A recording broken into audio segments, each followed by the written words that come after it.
이 전도서는요, 우리의 인생 가운데 참 많은 걸 말해줍니다만, 이 전도서는 우리가 어떻게 살아가야 될지도 말해주지만, 우리가 이 삶의 의미를 어디에서 찾아야 될지를 말해주고 있습니다.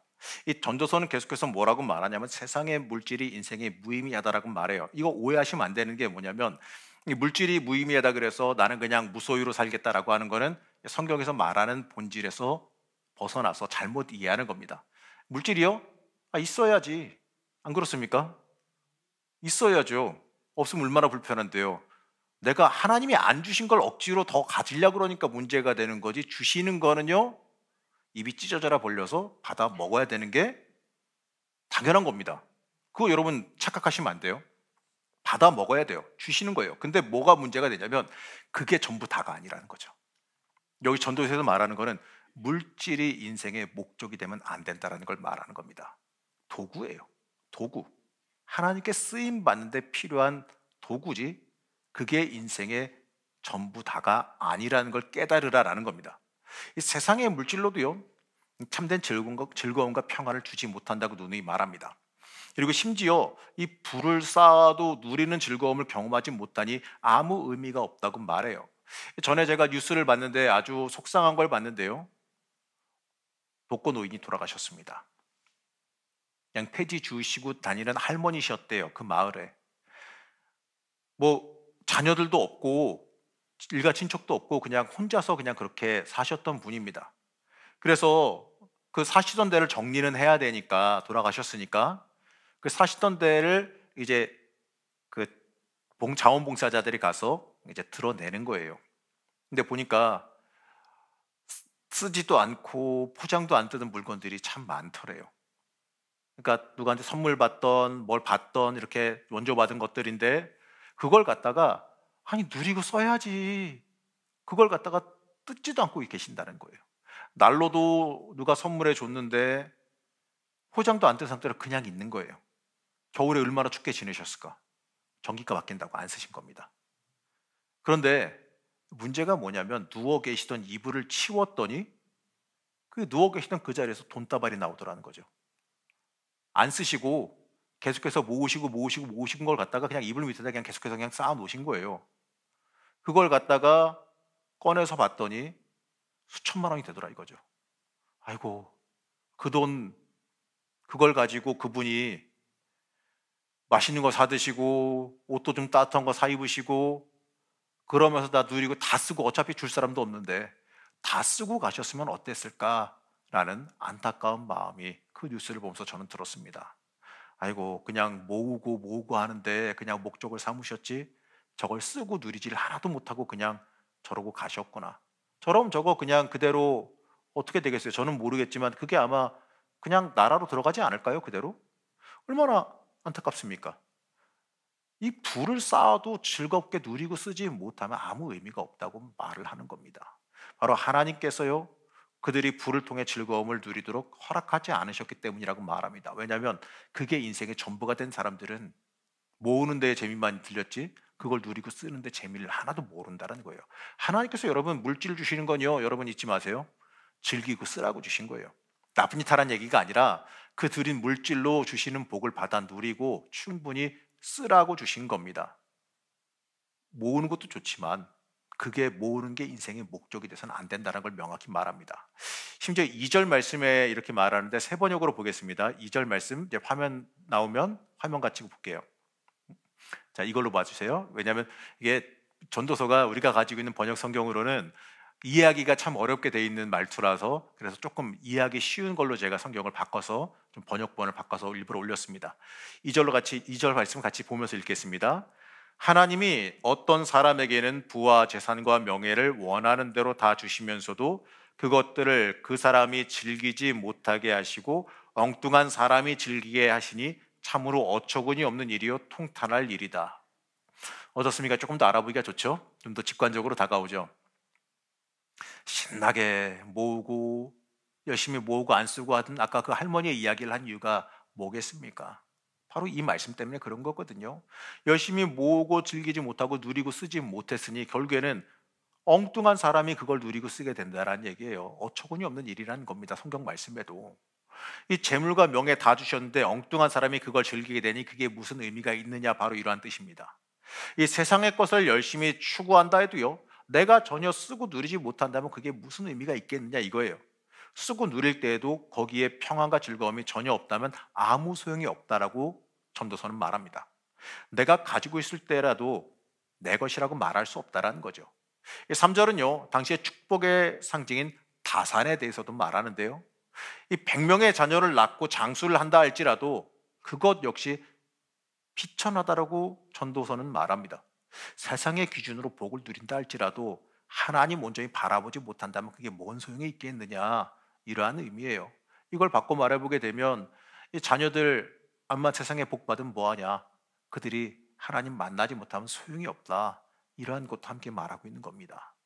이 전도서는요, 심지어 저주의 상징인, 이때 당시엔 저주의 상징이 이제 아이가 죽어서 태어나거나 나지 못하는 것들을 말하는데, 그것보다도 못한 삶이 되지 않겠느냐라고 강조해서 말합니다. 이 저주의 상징인 이 사사나는요, 차라리 현재의 고통을 모르니 이런 것에서 참된 기쁨을 모르는 부자보다 낫지 않겠느냐, 이렇게 성경은 말합니다. 이렇게 심하게 말해요. 이처럼요, 하나님 없이 부요한다는 것은 아무 가치가 없다라는 것을 성경은 말합니다. 전통적으로 우리가 장수, 오래 사는 거 복이라고 말하지 않습니까? 이게 참 복 맞는 것 같은데, 근데 여기서 말하는 건요, 하나님 없이 사는 장수는 도대체 이게 무슨 소용이 있겠느냐라고 말하는 거예요.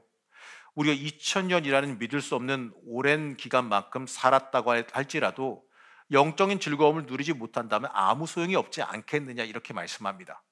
맞죠? 얼마나 사느냐가 중요한 게 아니라 어떻게 어떠한 인정을 받으며 사느냐가 중요한 거죠. 오늘 그 삼갈의 이야기도 마찬가지 아니겠습니까? 얼마나 성경에 길게 기록됐냐가 중요한 게 아니라 어떻게 기록되었느냐가 중요한 거지 않습니까? 아침에 삼갈에 기록된 하나님의 평가는 뭐냐면 그도 이스라엘을 구원하였느니라, 이렇게 말하지 않습니까? 뒤에 보게 되면 사사기 쭉 보다 보면요, 사사에 대한 평가에서요, 구원자라고 기록된 사람, 나라를 구원했다라고 말하는 사람이 생각보다 적은 걸 발견하시게 될 거예요. 그냥 누구는 다스렸다, 틀림없이 이 많은 업적을 기록하고 많은 걸 행했지만 성경의 평가, 하나님의 평가는 그냥 다스렸더라, 사사로 있었더라, 그냥 이러고 평가가 끝나요. 그 구원하였다라는 평가는 하나님께서 마음에 들게 흡족하게 들어 썼다라는 표현이거든요. 오늘 삼갈에 대한 평가는 짧게 단 한 줄밖에 기록도 안 돼 있었지만 그도 이스라엘을 구원하였더라, 이렇게 기록해요. 한마디로 하나님 보시기엔 짧게 기록됐지만 하나님 보시기에는 합격이란 얘기고, 하나님 보시기에는 훌륭한 기도자로서 역할을 다 감당했다라고 칭찬하시는 겁니다. 마찬가지예요.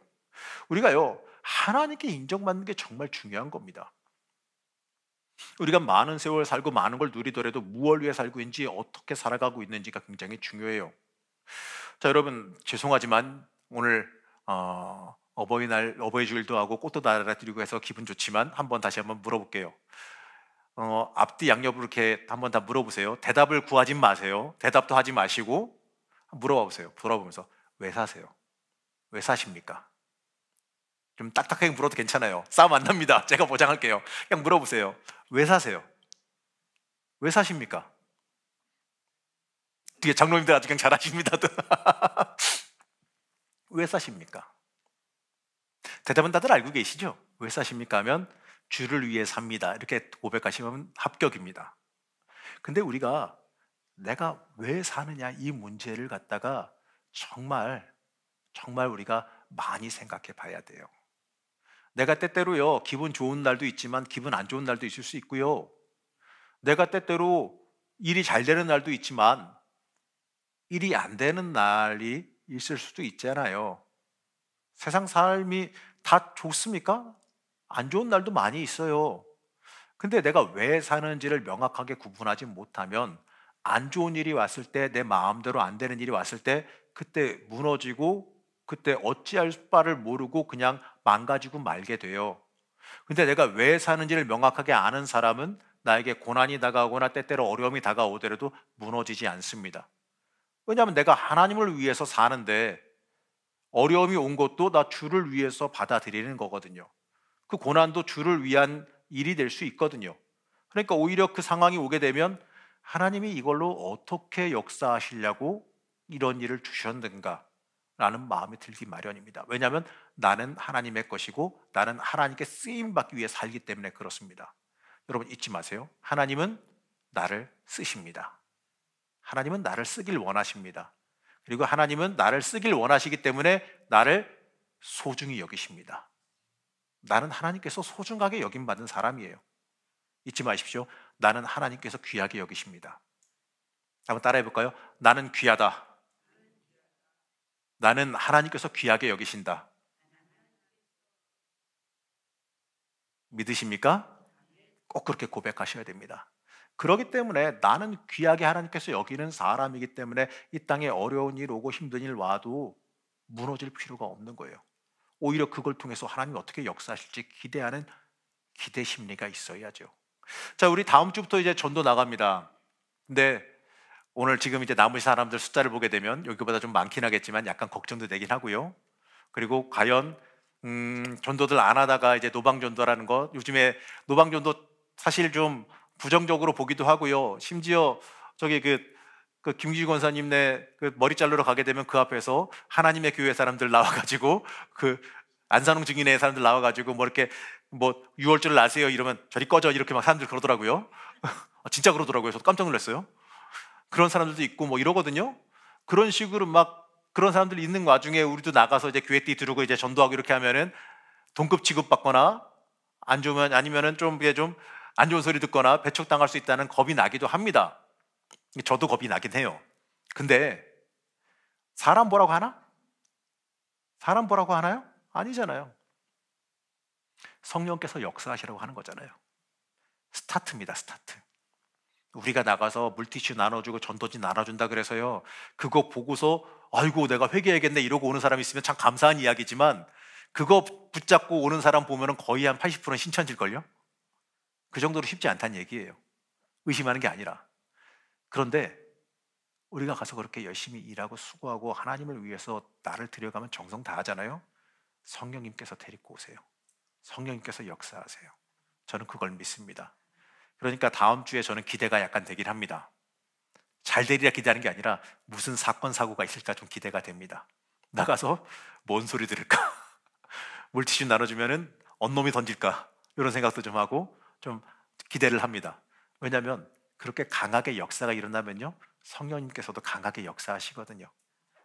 그러니까 저는 전도 나가서 문전박대 당하면은요, 아유 하나님께서 무슨 역사를 하시려고 이런 기대도 기분 나쁘죠. 기분 나쁜데 하나님께서 어떻게 역사하시려나 하는 기대도 품게 됩니다.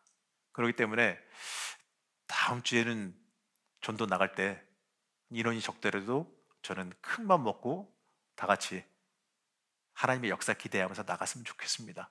몇 분이나 나가시는지 모르겠지만 봉구차 한 차는 차겠죠? 어디로 갈지는 이제 제가 좀 상의를 좀 여러분들과 좀 해보겠습니다. 시장으로 나갈지 아니면 어디로 나갈지는 모르겠지만 어쨌든 간에 나가봅시다. 자, 그런데 어쨌든 간에 우리가 본질을 잃어버리게 되면 그 인생은 패망하는 인생이 된다 그러는데 7절 말씀을 보면 이렇게 나오거든요. 7절 그것도 이제 세 번역으로 볼게요. 우리 같이 한번 읽겠습니다. 시작. 사람이 먹으려고 수고를 마다하지 않지만 그 식욕을 채울 길은 없다. 이렇게 말합니다. 자, 물질을 통해 인생의 의미와 만족을 누리려고 하는 그 욕망은 채워질 수가 없고 만족도 누릴 수가 없다라는 진리입니다. 욕망을 추구하며 사는 삶은 계속해서 목마른 삶, 계속해서 허무함으로 빠져들 수밖에 없어요. 이 땅의 것은 허무하다는 걸 잊지 마십시오. 가지고 싶으면 더 가지고 싶어지고 만족함이 없는 삶, 이건 불행한 인생이에요. 그렇기 때문에 우리가 참된 의미 예수를 붙잡기 위해서 기도할 수 있어야 됩니다. 예수만으로 만족하는 인생이 되길 먼저 간구하셔야 됩니다. 예수님께서 부활하신 후에 갈릴리로 돌아간 제자들은 뭘 했습니까? 다시 물고기 잡으러 배에 올랐습니다. 그러나 다들 알고 있다시피 그들이 뭘 잡았어요? 아무것도 못 잡았잖아요. 이 주님께서 그들 앞에 함께 계셨는데도 불구하고 밤을 새어가며 세상의 제물로 대별되는 그 물고기만 잡았는데, 이 물질이란 우상은요, 봐야 될 것을 못 보게 만들어줘요. 이 추구하고 이 수고하나 아무것도 가지지 못하게 된다는 거예요. 영적으로는. 이 제자들은 예수님께서 옆에 계셨는데도 못 알아봤어요. 이 전도서는 바로 이러한 우상에 대해서 우리가 벗어나야 된다고 말합니다. 이 진정한 부요함은 세상 창고에 쌓아둔 재물로 인한 부요함이 아니라 하나님께로부터 나오는 참 기쁨에서 온다는 것을 여러분 잊지 말아야 됩니다. 하박국 선지자는 이렇게 말하는데요. 하박국서 3장 17절에서 18절 말씀, 유명한 말씀이죠. 이 말씀 같이 함께 보겠습니다. 천천히 한번 같이 합독하실까요? 비록 무화과 나무가 무성하지 못하며 포도나무에 열매가 없으며 감람나무에 소출이 없으며 밭에 먹을 것이 없으며 우리의 양이 없으며 외양간에 소가 없을지라도 나는 여호와로 말미암아 즐거워하며 나의 구원의 하나님으로 말미암아 기뻐하리로다. 맞습니다. 진정한 부와 만족은요, 세상 어느 곳에서 찾을 수가 없어요. 진정한 부요함은 주님께서 회복시켜 주실 때 경험하게 되는 겁니다. 예수님께서 우리 안에 있을 때 이렇게 고백할 수가 있는데, 고린도전서 6장 10절 말씀을 제가 읽어드리겠습니다. 근심하는 자 같으나 항상 기뻐하고 가난한 자 같으나 많은 사람을 부요하게 하고 아무것도 없는 자 같으나 모든 것을 가진 자로다. 하나님이 함께 하시면 모든 것을 가진 사람과 같은 기쁨이 있을 줄로 믿습니다. 주님께서 오심으로요, 우리의 마음에 진정한 하나님의 나라를 회복시켜 주셨거든요. 이 세상이 전도서가 말하는 것처럼 세상이 전부 다 암울하고 어려울지라도 예수님께서 우리의 진정한 소망이 되신 이유가 여기에 있는 겁니다. 이 막달라 마리아는 어떻게 보게 되면 그 당시에 이 성적 타락과 허무와 이 부요하지 못함의 상징과 같은 사람이었습니다. 하지만 예수 안에 들어왔을 때 그가 거듭나서 새로운 인생을 회복한 걸 보게 됩니다. 삭개오 누굽니까? 세리였잖아요. 사람들이 싫어하는 사람이었고 남의 돈을 토색하던 사람이었는데 예수 안에서 영적으로 거듭나서 참된 부요한 자가 되어주고 하나님께 쓰임받았습니다. 이 주님께서는요, 세상의 무의미한 것들을 진짜 우리의 소망으로 바꾸어 주시는 분이세요. 예수 안에 온전한 회복과 소망이 있습니다. 그래서 우리가 예수 만나기를 늘 기도해야 되고, 내 안에 예수가 계시기를, 내가 예수 안에 있기를 소망할 수 있어야 돼요. 그렇기 때문에 우리가 썩어 없어질 헛된 것에 속아 살 게 아니라 온전히 하나님만, 예수만 바라보며 살아갈 수 있어야 됩니다. 찬송 중에 이거죠. 예수만 바라는 우리 즐거운 집. 이게 찬양 가사 갑자기 또 안 떠오르네. 마찬가지로요, 우리는 예수님만 섬기며 사랑하는 자들 될 수 있어야 됩니다. 그게 우리의 가정들 돼야 돼요. 그렇기 때문에 우리는요, 하나님을 적대시하는 잘못을 범하지 말라고 말해요. 하나님께서는 세상을 말씀과 능력으로 창조하시고 아담에게 동물의 이름을 붙이게 하셨습니다. 여기에 대해서 10절에서요, 이 전도자는 이 세상의 모든 것이 이미 알려졌으며 새로운 것도 아무것도 없다라고 말하는데, 한번 같이 한번 읽어보겠습니다. 시작. 지금 있는 것은 무엇이든지 이미 오래전에 생긴 것이다.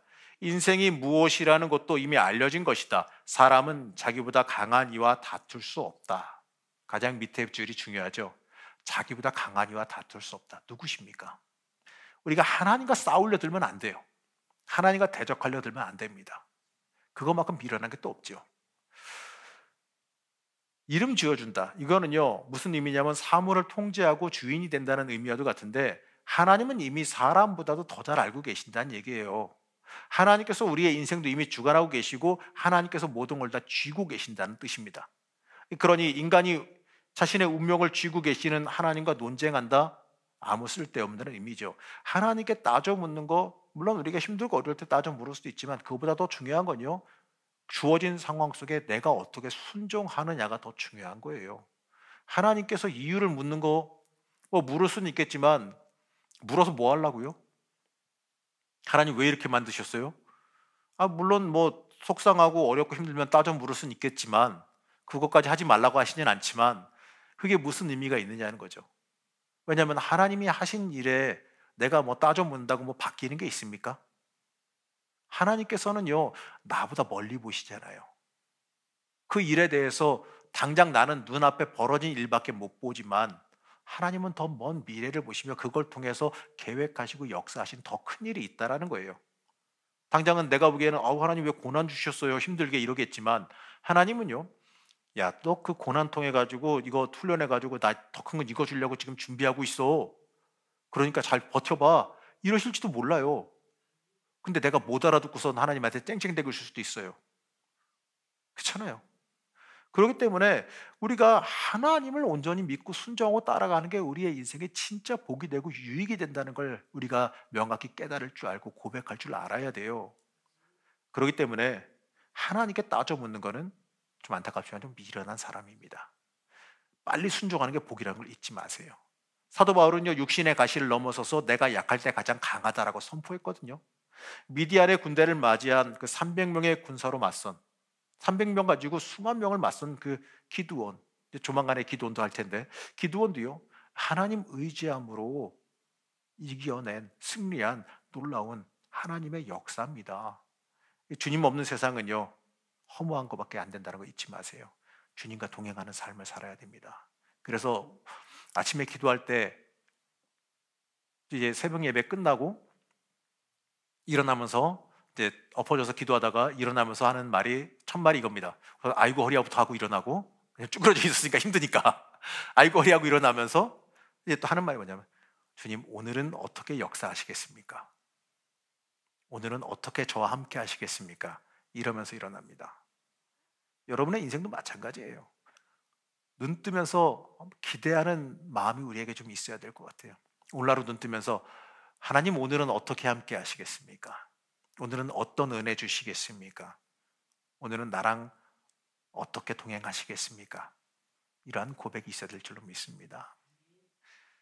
고린도전서에서 바울은 이렇게 말합니다. 고린도전서 15장 10절 말씀인데, 고린도전서 15장 10절 말씀을 보게 되면 이렇게 말합니다.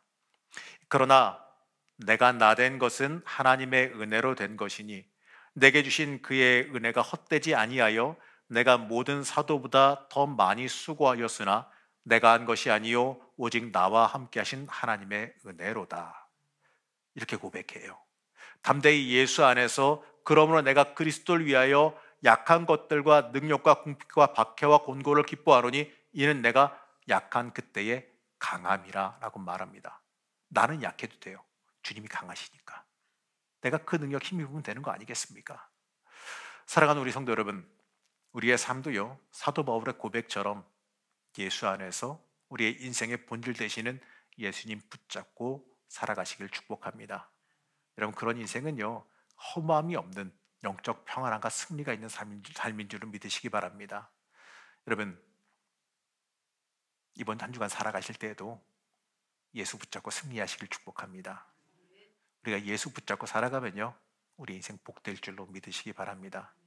여러분도 이번 한 주간 지내면서 저와 같이 아침에 일어나시면서 기대해 보시기 바래요. 오늘은 하나님께서 나랑 어떻게 함께 하실까?